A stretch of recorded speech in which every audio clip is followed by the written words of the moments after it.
This comprehensive PGDAST course was originally delivered through live sessions by the official instructors. We are uploading these sessions here to support students, and all credit goes to the respective teachers and instructors.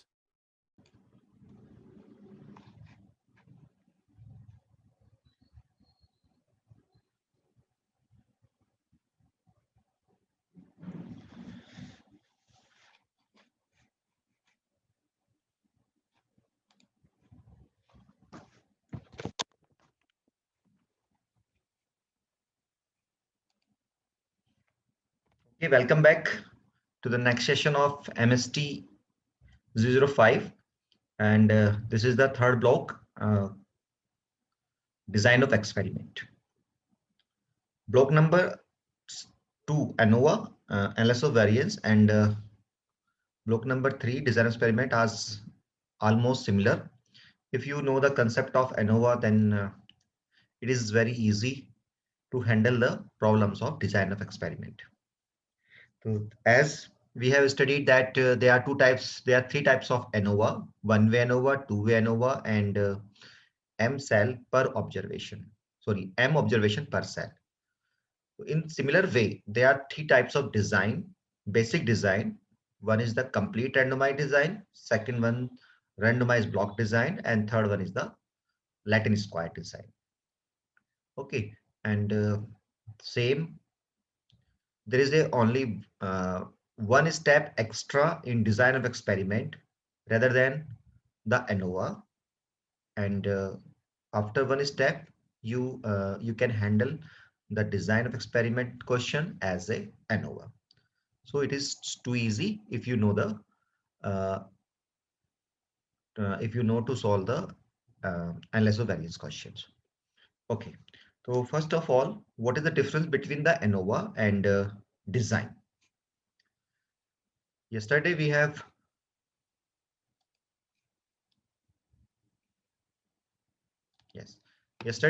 studied analysis of variance, in which you have studied that if there is a one case of one-way ANOVA, then in one-way ANOVA, suppose there is a one factor A at 1, 2, 3 labels.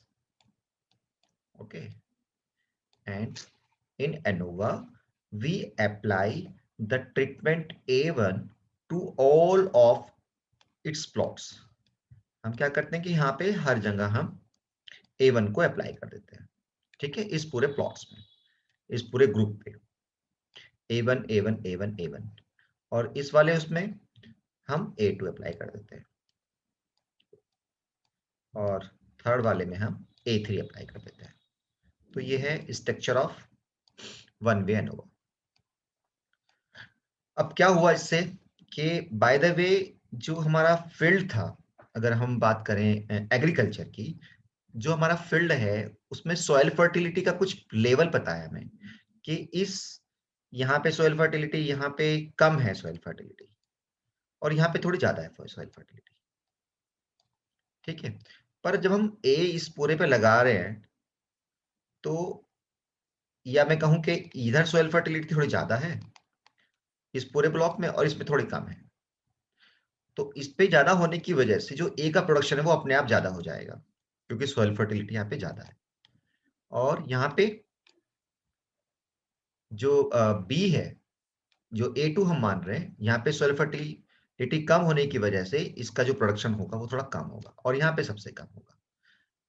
अगर यहाँ पे हमारा बीज की quality बहुत अच्छी है तो फिर भी यहाँ पे हमारा ठीक हो सकता है, ठीक है.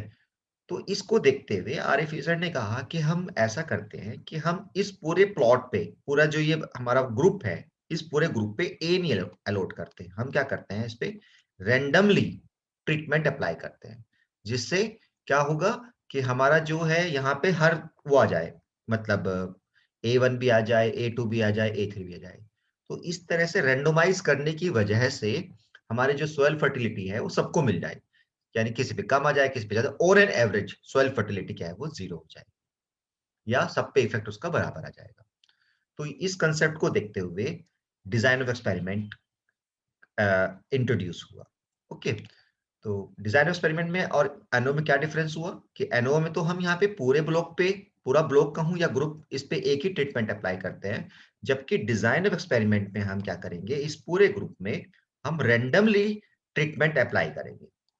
मान लीजिए ये हमारा है, तो हम यहाँ पे रैंडमली करेंगे। रैंडमली कैसे कर सकते हैं, अभी आपने सिंपल रैंडम सैम्पलिंग मैंने पढ़ानी थी, वो नहीं कराई है। तो सिंपल रैंडम सैम्पलिंग में करते हैं कि मान लो मेरे पास 3 चीजें हैं, A1 है, A2 है और A3 है।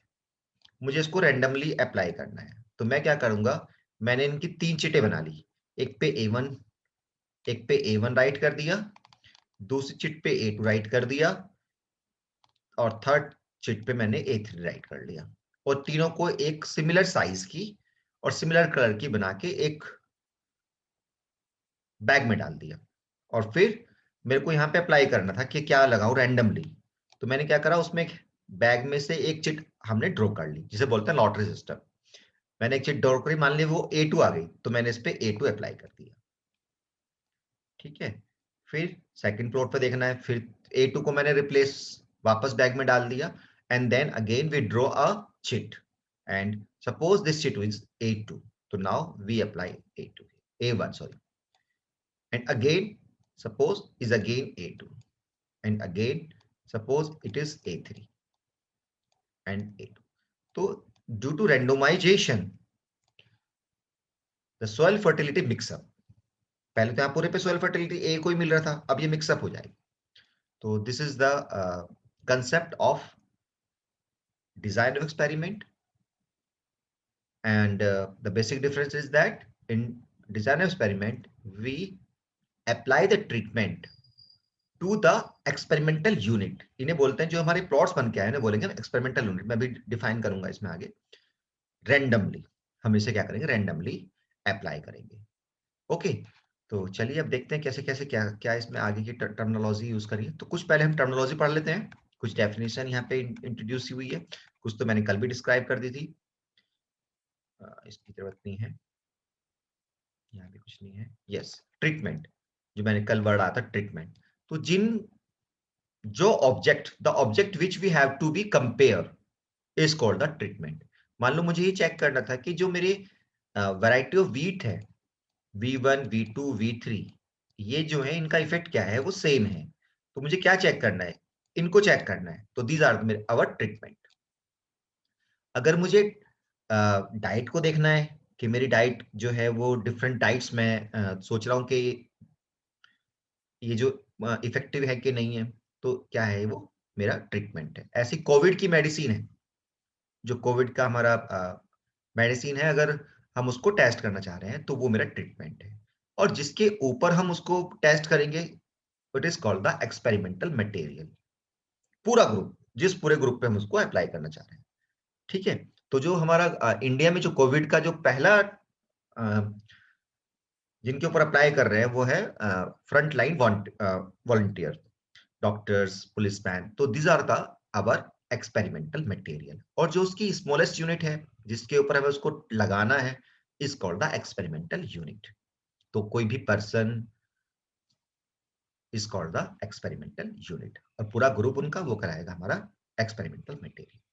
यील्ड, यील्ड मतलब कि कोई भी ट्रीटमेंट देने से क्या हमारा हुआ, क्या रिजल्ट मिले, इज कॉल्ड द यील्ड। जैसे मान लीजिए हमने V1 यहाँ पे अप्लाई किया, ट्रीटमेंट V1 अप्लाई किया, तो V1 अप्लाई करने से जो हमारा प्रोडक्शन हुआ इज कॉल्ड द यील्ड। या कोविड की मेडिसिन देने से, वैक्सीन देने से जो हमारा रिजल्ट मिला इज कॉल्ड द यील्ड, जो भी ऑब्जर्वेशन मिली। ओके, वो क्योर हो गया या उसको नहीं हुआ फ्यूचर में, तो this is called the yield. चलिए नेक्स्ट देखते हैं। एक्सपेरिमेंटल यूनिट बता ही दिया मैंने, एक्सपेरिमेंटल मटेरियल बता दिया, ब्लॉक्स। द पूरा जो ग्रुप है, then we divide whole group into the sub groups. The sub groups are called the blocks. अगर मैं बात करूं, जैसे हमारा कोविड के केस में हमारा जो पूरा ग्रुप था वो था हमारा फ्रंट लाइन वॉलंटरीज। तो इसमें हमने डॉक्टर्स को अलग कर देते हैं, है ना। जो हमारे क्लीनिंग से जुड़े हुए हैं उनको अलग कर देते हैं, और जो हमारे पुलिस मैन है या आर्मी है उसको अलग कर देते हैं। तो दीज बिकम्स द ग्रुप्स। तो these groups are called the blocks. Okay, experimental error। experimental error क्या है कि अगर हम वैरायटी ऑफ बीट की बात करते हैं, हमारे पास मान लीजिए ये हमारा एक 2 प्लॉट्स हैं, इन दोनों पे मैंने V1 ही लगाया, इस पे भी वैरायटी V1 लगाई, इस पे भी। जब भी इनकी प्रोडक्शन या जो यील्ड है वो डिफर आ रही है, तो जो इनका डिफरेंस होगा is called the experimental error. क्योंकि जो हमारा सीड था, सॉरी यहाँ 1 ही है, जो सीड है वो तो सेम लगाया, फिर भी इनकी जो यील्ड है वो डिफर हो रही है।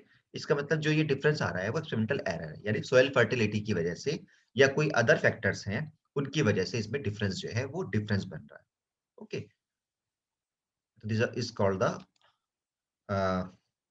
Experimental error. प्रिसीजन, कि कोई भी जो हम किस तरह से हम इनको जो हमारे ट्रीटमेंट्स हैं इनको हम लगा रहे हैं, लगाने को मतलब कहते हैं कि एलोकेट करना, कि हम उसको कहाँ पे एलोकेट करें, कहाँ पे उसको प्लेस करें, कहाँ पे उसको लगाएं, इज कॉल्ड द एलोकेशन।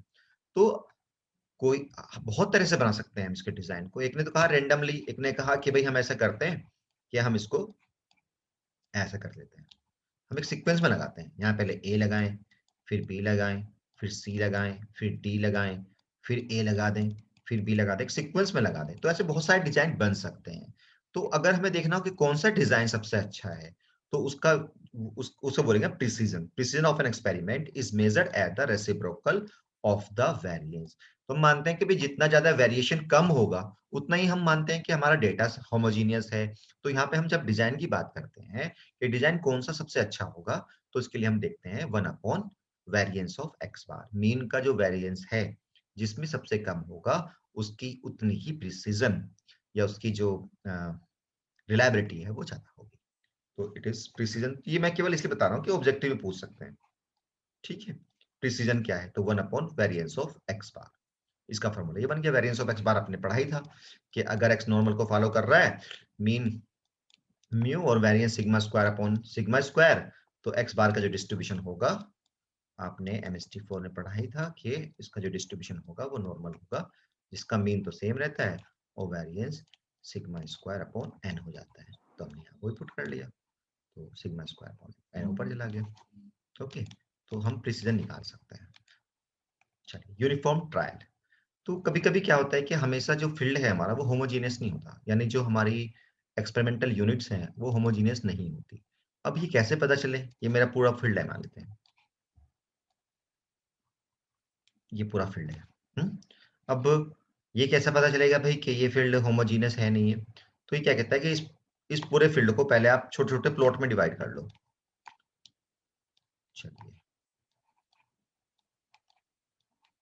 हमने प्लॉट्स बना दिए और इस पूरे फील्ड पे एक ही ट्रीटमेंट लगाओ, एक ही वैरायटी लगा दो बस सब जगह। यहाँ भी V1 लगाया, यहाँ भी V1, कोई भी लगा सकते हैं, V1 V1 V1 V1।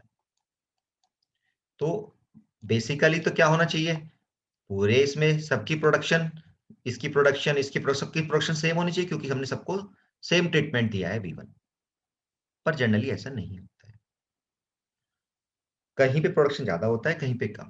तो ये कह रहा है कि ऐसा अगर पहले देखो कि सब सेम आ रहे नहीं, अगर नहीं आ रहे हैं तो फिर उन एरियाज को आप क्या करो, ज्वाइंट कर लो जो सेम प्रोडक्शन दे रहे हैं। मान लो यहाँ पे हमें क्या कर रहा है, सेम प्रोडक्शन मिल रहा है, तो इसको एक ब्लॉक बना लो, इसको ग्रुप कर दो आप। क्योंकि जो हम डिजाइन ऑफ एक्सपेरिमेंट अप्लाई करते हैं वो होमोजीनियस ग्रुप में करते हैं, यानी हो जो हमारी जो यूनिट्स है वो होमोजीनियस होनी चाहिए। तो हमने क्या करा, पूरे से प्लॉट पे एक सिम ट्रीटमेंट अप्लाई कर दिया और देखा कि भाई कहाँ कहाँ ये एक जैसा प्रोडक्शन दे रहा है, तो इसको एक अलग अलग ग्रुप बना दिए। ठीक है, तो it is called the uniform trial. हम ट्रायल कर रहे हैं। ओके, तो हो सकता है, जरूरी नहीं कि इस पूरा एक ही स्ट्रेट लाइन ही मिले, हो सकता है कि वो ऐसे मिल जाए। ठीक है, तो ये हमारा पूरा एक ब्लॉक हो गया। हो सकता है वो ऐसे ऐसे ऐसे मिले, जैसे भी मिले, तो ये हमारा पूरा एक ब्लॉक हो गया।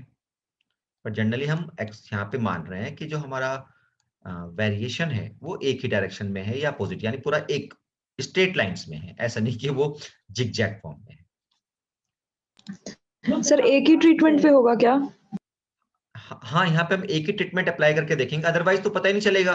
अगर मान लीजिए हम इसमें ट्रीटमेंट यहाँ डिफर कर देंगे तो हमें यही नहीं पता चलेगा कि भाई ये डिफरेंस जो है वो ट्रीटमेंट की वजह से आ रहा है या जो वो सॉइल फर्टिलिटी थी उसकी वजह से आ रहा है। इसलिए पूरे इस पे हम एक ही ट्रीटमेंट अप्लाई करके देखेंगे, तब पता चलेगा कि भाई कहाँ डिफर कर रहा है।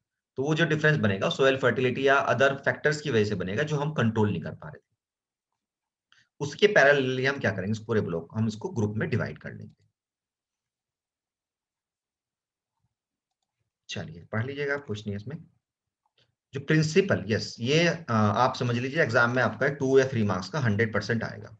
ठीक है, principle of design of experiment हमेशा आता है, तो इसको तो आप बिल्कुल अच्छे से रट के चले जाइए। Sir, if you divide to group, it Yashwant आपकी becomes आवाज थोड़ी कम आ रही है, automatically, ना? आप रिपीट करेंगे please. Sir, can you hear me? हाँ yes, If you divide into groups, homogeneous groups, it will become ANOVA, right? या yes, what is your question?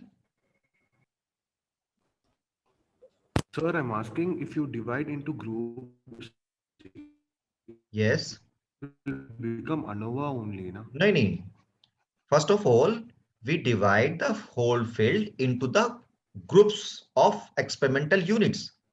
It means, just a minute, अभी मैं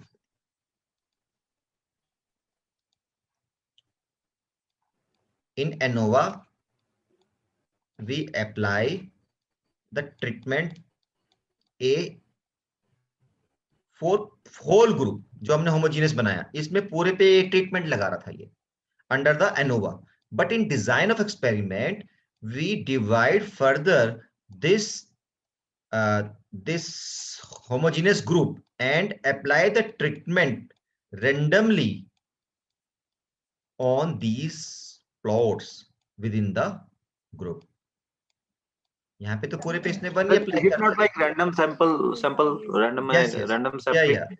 yeah, it is like as a random sampling. So we, with the help of random sampling, we allocate the treatment randomly on each group। हम यहाँ पे randomly allocate करेंगे, या इनको allocate मतलब कि हम फर्स्ट वाले उस पे क्या आएगा, तो दिस कॉल्ड allocation। ये वर्ड हमारा सैम्पलिंग में भी यूज होगा। चलिए, तो प्रिंसिपल क्या है, what are the basic principle of design of experiment? They are also introduced by the R.A. Fisher, and R.A. Fisher said that design of experiment based on 3 principles। पहला क्या कहा, पहला तो इसने आपको समझ ही आ गया कि डिजाइन ऑफ एक्सपेरिमेंट और एनो में क्या डिफरेंस है, कि हम यहाँ पे रेंडमली जो एलोकेशन है ट्रीटमेंट्स की वो रेंडमली कर रहे हैं। ओके, तो first is the randomization. It means the first principle is randomization।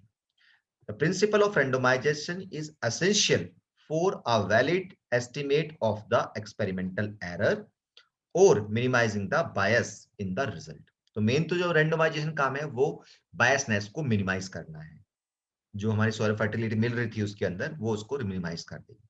In other words, Cochran and Cox randomization is analogs of ensure in that it is a precautions against disturbance that may or may not occur and they may or may not be serious if they do occur। ये कह रहा है कि ये जो randomisation है, चाहे वो अकर करे कुछ हमारे जो डिस्टरबेंस फैक्टर्स हैं ये जैसे सॉइल फर्टिलिटी है, तो उनको ये मिनिमाइज करता है। इसको आप छोड़ भी सकते हैं, जरूरी नहीं है कि हम कॉक्शन की हम डेफिनेशन दें, क्योंकि थोड़ा ये याद करने में थोड़ी टिपिकल है, तो इसको हम क्रॉस कर देते हैं। आप बस खाली इतना लिख सकते हैं, इसकी जरूरत ही नहीं, क्योंकि एज सच जब किसी राइटर के थ्रू हम कोई डेफिनेशन देते हैं तो उसको एज सच वर्डिंग में लिखना होता है। तो क्या है principle of randomization? Principle of randomization is, एक तो क्यों जरूरत पड़ी, एसेंशियल है क्योंकि हम इससे एक वैलिड एस्टिमेट निकाल सकते हैं, ये बताऊंगा मैं आगे एक्सपेरिमेंटल एरर का। एंड मिनिमाइजिंग द बायसनेस, तो मेन जो इसका काम है वो बायसनेस को खत्म करना है। The randomization is so done. अब रैंडमाइजेशन क्या डेफिनेशन भी तो आनी चाहिए, तो what mean by randomization? If we allocate the treatment randomly in each group then it is called the randomization. Okay, and फिर इसके बताएं आप, ये तो आपने डेफिनेशन बता दी, फिर कहाँ कहाँ क्या क्या इसके बेनिफिट्स हैं। एक पहले बताया कि it provides a base for the test of significance between randomization because randomization ensure the independence of the observation which is one assumption of the analysis of variance। ये कह रहा है कि randomization हमें ये भी जरूरत है क्योंकि हमने माना है कि कोई भी टेस्ट आप अप्लाई करते हो तो हम सबसे पहले मानते हैं कि सैंपल शुड बी रैंडम। तो ये हमें एसेंशियल जरूरत है इसकी randomization. Without randomization we can not apply the F test जो हम अब तक लगा रहे थे। सेकंड क्या कहा इसने, it is also a device of eliminating bias. आप जानते हैं कि भाई रैंडमाइजेशन करने से हमारी बायसनेस खत्म हो जाती है। तो सेकंड यहां तक ही लिख दीजिए बस, ठीक है। तो ये एक डेफिनेशन लिखो, फिर ये लिखो। फिर sir random sampling, excuse sir Pankaj, random sampling understood, we have to apply the same test in the complete sample, that's what you are saying actually, I think so. Just please एक बार repeat करेंगे। What I wanted to say sir, I just told random sampling हमने कर लिया, but test जो है एक ही तरह का टेस्ट अप्लाई करेंगे, there is no variation in the test। नहीं यहाँ पे ये नहीं कह रहा है कि we apply the only, यहाँ पे ये नहीं कर रहा है, but what initially you were saying ना सर, जो शुरू में आपने बताया था इसके पहले, जो when you started on the particular part of randomization and replication जो हम जाएंगे, but what you were saying कि the principle of experimental में ये जो आप initially बता रहे थे, तो हमने random sampling तो करेंगे, but एक ही experiment हमें use करना है अगर हम कर रहे हैं तो हर एक sample पे। हाँ ये ठीक है। Thank you। Yes। Second one is that replication, कि भाई अगर आप रिपीट नहीं करेंगे, मान लो आपका एक पूरा फील्ड है और हमने इसको बस दो ही पार्ट में डिवाइड कर दिया, यहाँ पे A1 लगा दिया और यहाँ पे A2 लगा दिया, तो जब तक आप इसको A1 को दोबारा अप्लाई नहीं करोगे, आपको पता ही है एस्टिमेशन में हमने पढ़ा है कि as sample size becomes large then we get the good results, या our estimate converges to the population parameter. तो जब तक हम उसको उसके रेप्लिकेशन मतलब रिपीटिशन, जब तक हम रिपीटिशन नहीं बढ़ाएंगे तब तक हम एक अच्छा वैलिड एस्टिमेट नहीं मिल पाएगा हमें। तो इसलिए हमें रेप्लिकेशन की भी जरूरत है, यानी रेप्लिकेशन मतलब है कि रिपीटिशन, कि हम जो भी ट्रीटमेंट है उसको बार बार रिपीट करें। तो हम क्या कर रहे हैं, हर ग्रुप में उस ट्रीटमेंट को बार बार अप्लाई कर रहे हैं। तो replication is the repetition, the running of an experiment और measurement in order to increase precision. Suppose a pain relieving drug A is applied, एक एग्जांपल कोट कर देते हैं, अप्लाई फॉर द, यहाँ कोविड का भी डाल सकते हैं, 4 patient and we say that A is replicated 4 times। अगर हम सेम ट्रीटमेंट को 4 बार हम 4 पेशेंट को दे रहे हैं तो इनिशियली क्या कर रहे हैं हम लोग, हम उसको देखना चाह रहे हैं कि भाई इन पे क्या इफेक्ट आएगा। एक के ऊपर नहीं देख हम कर सकते। आपने देखा होगा जो क्लिनिकल ट्रायल्स हैं या हमने जो कोविड की जब हमारी वैक्सीन तो डिफरेंट फेजेस में होती है, तो वहां पे हम केवल एक पेशेंट के ऊपर अप्लाई करके नहीं बता सकते कि हाँ ये कोविड की दवाई बिल्कुल बढ़िया है, हम इसको अप्लाई कर सकते हैं। हम थाउजेंड्स पे पहले एक्सपेरिमेंट करते हैं, तो हम देखते हैं कि 1000 पे क्या रिजल्ट रहा, तो जिससे हमारा प्रिसीजन अच्छा निकल सके। तो this is called the replication means repetition. Okay, अब इसके क्या क्या फायदे हैं। एक तो पहला यही हो गया कि हम जितना ज्यादा हम रिपीट करेंगे उतना ही हमारी प्रिसीजन अच्छी होगी, वेरिएंस कम हो जाता है। वेरिएंस कम, आपने पढ़ा है कि हमारा जो वेरिएंस है क्या है, वो सिग्मा स्क्वायर अपॉन n है। तो जैसे जैसे n बढ़ेगा ऐसे ऐसे कम होता चला जाएगा। सेकंड क्या है, the next important purpose of replication is to provide an estimate of the experimental error without which, अगर हम रिपीट नहीं करेंगे तो हमें एक्सपेरिमेंटल एरर नहीं मिलेगी। हमने कहा कि v1 माइनस v, एक प्लॉट पे हमने v1 लगाया, दूसरे भी v1 लगाया, तो प्रोडक्शन तो सेम होना चाहिए था। इसी को तो हमने इसके इन दोनों का डिफरेंस करके देखा, इसी को तो हमने एक्सपेरिमेंटल एरर कहा। अगर हम रिपीट ही नहीं करेंगे तो हमारे एक्सपेरिमेंटल एरर हम नहीं निकाल पाएंगे। ओके, तो दो बहुत हैं इसमें, तो 2 पॉइंट्स यहाँ पे ये लिखे आइए। अब आता है लोकल कंट्रोल। लोकल कंट्रोल क्या है, लोकल कंट्रोल कहता है कि we divide the whole experimental material into the homogeneous group and this technique is called the local control। कि पूरे फील्ड को हम क्या करें, पहले होमोजेनियस ग्रुप में बना लें, उसके बाद हम जो करना है वो करें। तो जो टेक्निक्स है होमोजेनियस ग्रुप में बनाने की is called the local control. तो फिर लोकल कंट्रोल से क्या होगा कि हमारी एक तो एरर कम हो जाएगी, जो हमारी एक्सपेरिमेंटल एरर आ रही थी वो हमारी क्या हो जाती है, मिनिमाइज हो जाती है। तो by means of local control the experimental error is reduced. By means of local control, the test procedure becomes more sensitive or powerful। Error कम होगी तो डेफिनेट है कि आपका जो एक्सपेरिमेंट है वो मोर पावरफुल होगा। तो these principles are used in the design of experiment। दो प्रिंसिपल तो हम एनओ में यूज कर रहे थे, होमोजेनियस ग्रुप तो हम बनाए रखे थे शुरू में, और हम उसको क्या कर रिपीट भी कर रहे थे, एक हम पूरे पूरे ग्रुप पे लगा रहे थे, तो ग्रुप में भी तो हमारे बहुत सारे रिपीटिशन है, बहुत सारे प्लॉट्स थे यहाँ पे, तो वहां पे हम दोनों कर रहे थे, पर यहाँ पे जो मेन है वो रेंडोमाइजेशन है, तो यहाँ पे हम A1 A1 A1 A1 लगा रहे थे। ओके, तो अब on the basis of three principles we divide the we divide the different experiment into the three groups. One is the हमारा complete randomized design, second one is the randomized block design, and third one the latent square design. अब देखते हैं क्या क्या size, ये तो कुछ नहीं है, सब छोड़ दीजिए आप, कोई दिक्कत नहीं है। यहाँ से लेते हैं कंप्लीट रैंडमाइज्ड डिजाइन। देख कंप्लीट रैंडमाइज्ड डिजाइन में भी मैंने कहा एक तो न्यूमेरिकल बनेगा, एक ये प्रिंसिपल 100% आएंगे आपके एग्जाम में।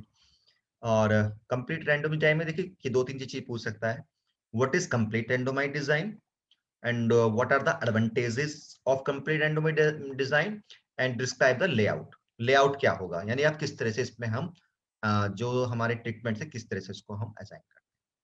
तो पहले सबसे पहले तो मुझे देखना होगा कि किसको अप्लाई कहां करेंगे।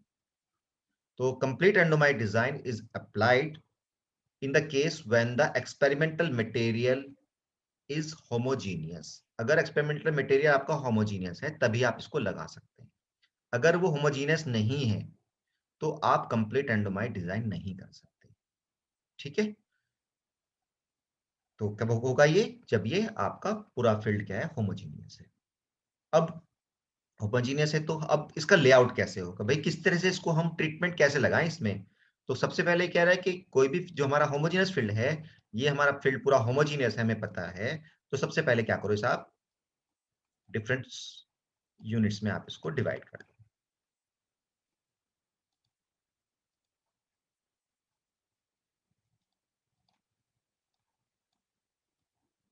ठीक है, ये हमारी प्लॉट्स बन गए।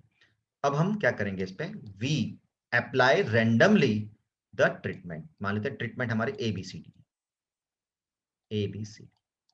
तो फिर वही करेंगे, एक बैग लिया उसमें चारों सीटें बनाई और 1 1 निकालते रहे। मान लें शुरू में B आ गया तो यहाँ पे B लगाया, फिर हमारा D आया, यहाँ पे D लगा दिया, यहाँ पे A आया A लगा दिया, यहाँ पे C आया C लगा दिया, यहाँ पे B आया B लगा दिया, यहाँ पे A आया।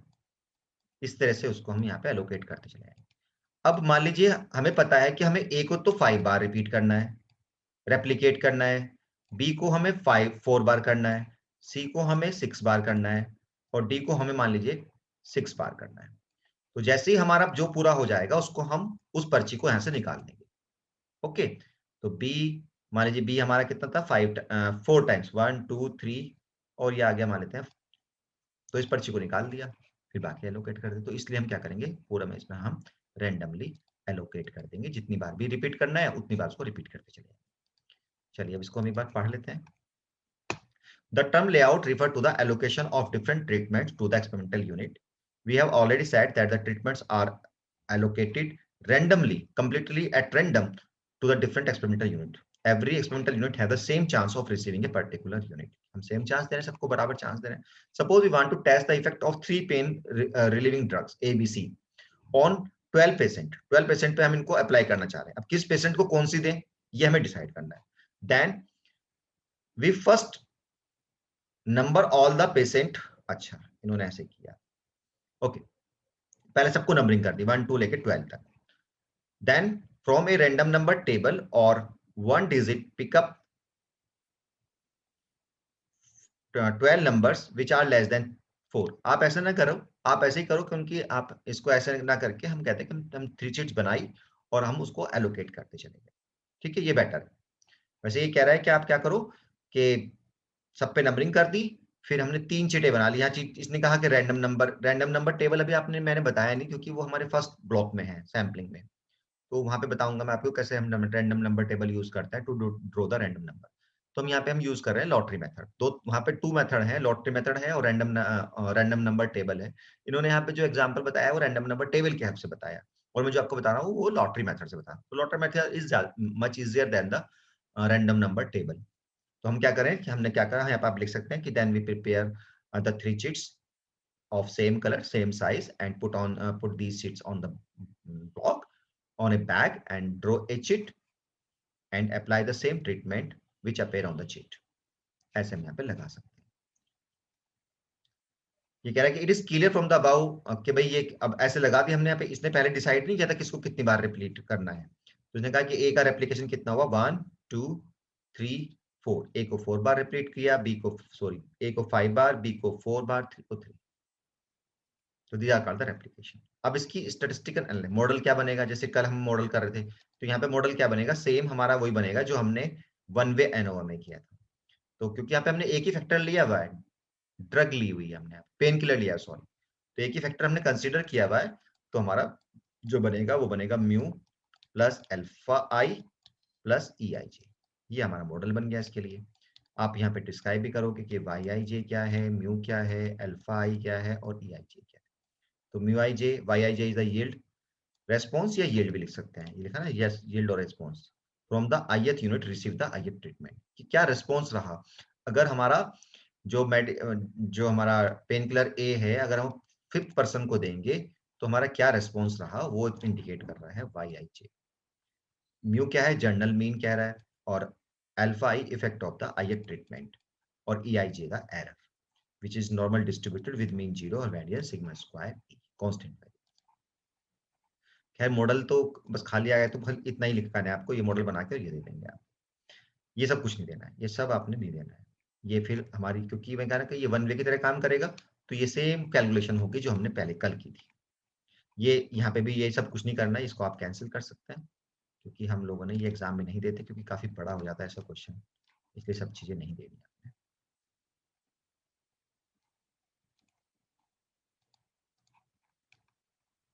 ये सब कुछ नहीं करना है, बस सीधा हम चलते हैं न्यूमेरिकल्स पे। Yes, this is numerical. If a person wanted to purchase a lot of electric drills, he got the quotation from the 5 manufacturer. For the selection, he wanted to conduct an experiment to estimate the this.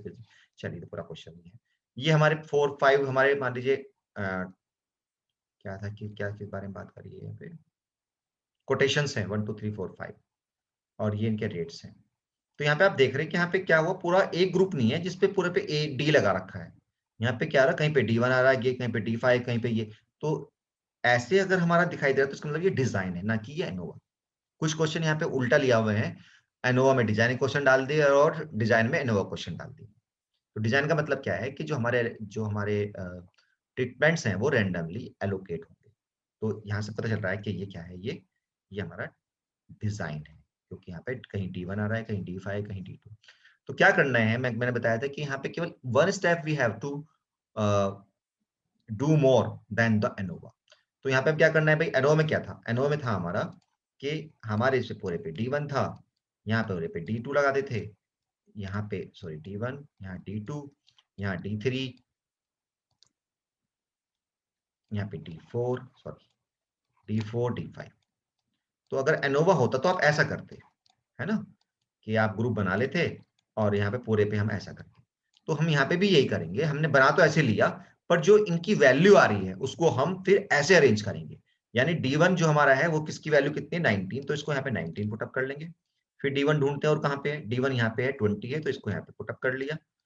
फिर D1 ढूंढा, D1 it is 16 यहाँ put up कर लिया, और then 16। तो यानी इसकी जो लेआउट है वो तो अलग है कि हम कैसे रैंडमली एलोकेट करेंगे, पर इसकी जो एनालिसिस करेंगे बाद में वो हमारी सेम एनोवा की तरह होगी। अब यहाँ पे D2 कर देंगे, यहाँ पे D3, यहाँ D4, यहाँ D5, और सेम जैसे हमने कल क्वेश्चन किया था सेम इसको ऐसे ही रिपीट कर देंगे। हम टोटल्स करेंगे, फिर हम करेक्शन सॉरी ग्रैंड टोटल निकालेंगे, करेक्शन फैक्टर निकालेंगे, ट्रीटमेंट सम ऑफ स्क्वायर निकालेंगे, टोटल सम ऑफ स्क्वायर निकालेंगे, एरर सम ऑफ स्क्वायर निकालेंगे, और फिर टेबल बनाएंगे। तो वो सब काम एज इट इज करना है जो हमने वन वे एनोवा में किया। तो यहाँ पे इन्होंने सब अरेंज करके नहीं दिखाया, अरेंज करना चाहिए था, वो स्टेप छोड़ दिया है।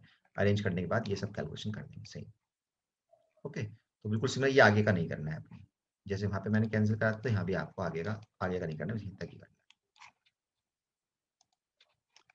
चलिए, तो ये हमारा हो गया वन वे यानी sorry CRD, complete randomized design. Suitability, तो सुटेबिलिटी के लिए तो वही है कि भाई कहाँ पे यूज होता है, जहाँ पे फील्ड हमारा होमोजीनियस हो। तो ये लिखते हैं CRD is used in a situation where the experimental material homogeneous. Okay, CID is used in situation where the variation of some units are missing or destroyed. अगर कुछ प्लॉट्स की जहाँ पे हमने ऑब्जर्वेशन करी, प्लॉट्स पे लगाए, अगर वहां पे कुछ चीजें अगर हमारी मिस भी हो जाए तब भी हम इसके एनालिसिस कर सकते हैं। वो इसमें तो हमने क्वेश्चन नहीं करा, पर हमने आरबीडी में किया हुआ है। In agriculture the design is not used because experimental material is not homogeneous. Generally हम इसका यूज नहीं करते क्योंकि हमें कहीं पे भी अगर हम कोई ट्रीटमेंट अप्लाई करते हैं या कोई एक्सपेरिमेंट करते हैं तो सभी यूनिट्स होमोजेनियस हो, ये बहुत रेयर होता है। मान लीजिए हमें डाइट का इफेक्ट देखना है डिफरेंट पर्सन्स पे, या कोई टैबलेट है उसको देखना है, तो टैबलेट को हमें देखना है कि ये इफेक्टिव है नहीं है, तो वो सब जो पेशेंट्स हैं वो सब एक ही जैसे होने चाहिए। ऐसा नहीं पता चला कि कोविड की तो आप दवाई दे रहे हो, एक पर्सन है जिसको कोई भी बीमारी नहीं है, उसको कोविड मेडिसिन वो दे रहे हो वैक्सीन, दूसरा है उसको शुगर भी है, तीसरा है उसको बीपी है, तो ये होमोजीनियस नहीं रहा। तो जहां पे हमारा पूरे सब एक जैसे होंगे, होमोजीनियस होंगे, वहीं पे ही हम इसको लगा सकते हैं। इसके एडवांटेजेस पढ़ लीजिएगा, ये इजी है बहुत। अदर डिसएडवांटेजेस पढ़ लीजिएगा। तो डिसएडवांटेज तो यही होगी कि अगर ये फील्ड होमोजीनियस नहीं तो हम इसको अप्लाई नहीं कर सकते। चलिए टाइम हो रहा है, तो मैं मीटिंग ऐड कर रहा हूँ, फिर दोबारा हम ज्वाइन करते हैं, रिज्वाइन करते हैं।